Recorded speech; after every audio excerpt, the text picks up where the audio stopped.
Hi అండి అందరికీ welcome to Manju Bujji vlogs. ఇది సాటర్డే లంచ్ వీడియో అనమాట.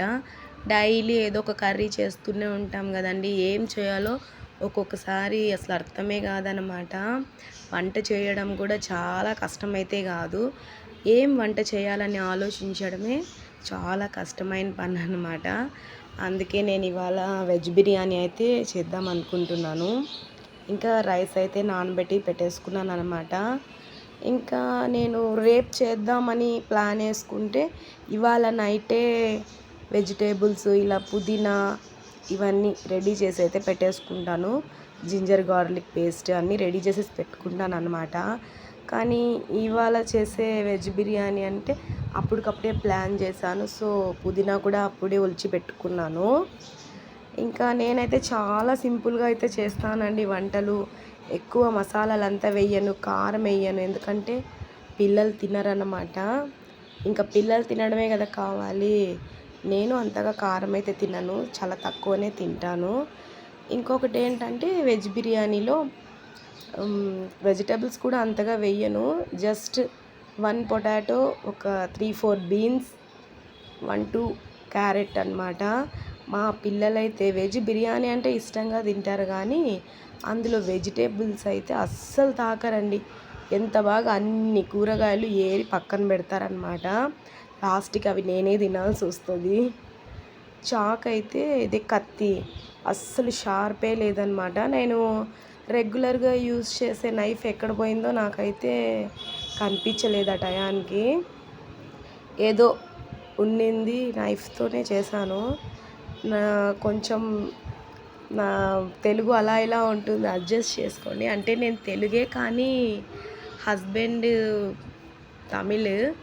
సో ఇక్కడ చెన్నైకి వచ్చినప్పటి నుంచి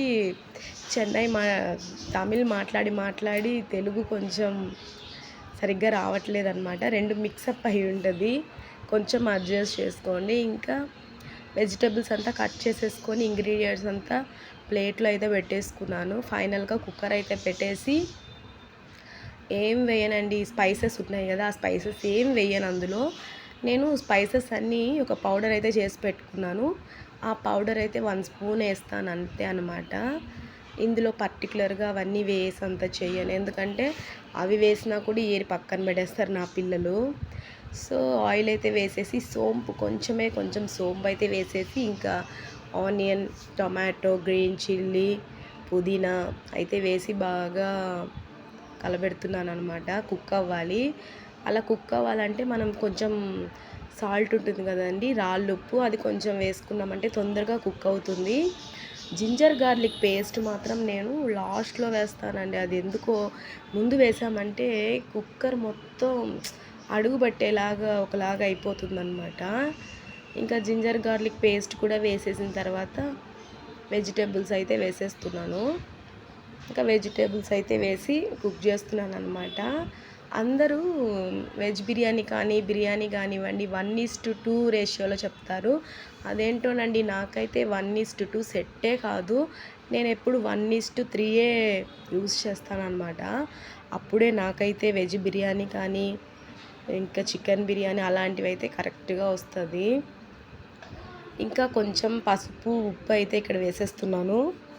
వేసేసి కొంచెం కుక్ అయిన తర్వాత వాటర్ అయితే పోసేసుకుంటాను అనమాట.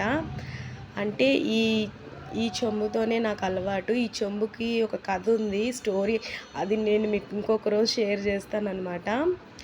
ఇంకా 1 గ్లాస్ బియ్యంకి అయితే 1:3 రేషియోలో అయితే నేను యూస్ చేస్తాను. ఇంకా ఫైనల్గా రైస్ అయితే వేసేసి కుక్కర్ అయితే మూసిపెట్టేసాను అనమాట. ఈ స్టేజ్లో మనం సాల్ట్ అయితే చెక్ చేసుకోవాలి ఇంకొకసారి. ఇంకా చెక్ చేసేసుకున్న తర్వాత కొంచెం అలా నీళ్ళు తెల్లుతాయి కదా, అలా తెల్లినప్పుడు రైస్ అయితే వేసేసి కుక్కర్ అయితే మూసేసి ఒక 3-4 విజిల్స్ అయితే పెట్టేస్తారనమాట. సూపర్ అయిన బిర్యానీ అయితే మనకి రెడీ అయిపోతుంది. ఇంకా ఈ నెయ్యి ప్యాకెట్ అయితే చూసారా, ఇప్పుడు మా ఇంటి దగ్గర అయితే కొత్తగా పెరుగు ప్యాకెట్ తీస్తే ఇలా నెయ్యి ప్యాకెట్ ఫ్రీ ఇస్తున్నారండి. ఇదైతే ఇలా చిన్న వాటికైతే బాగా యూస్ అవుతుంది, ఎందుకంటే మా ఇంట్లో ఎవ్వరు గీ తినరు కాబట్టి స్టాక్ అయితే ఉండదు. సో ఇలా యూస్ చేసేస్తానమాట ఆ గీ ప్యాకెట్ని. ఫైనల్గా కుక్కర్ అయితే మూసేసాను. సూపర్ అయిన వెజ్ బిర్యానీ అయితే రెడీ అయిపోయింది.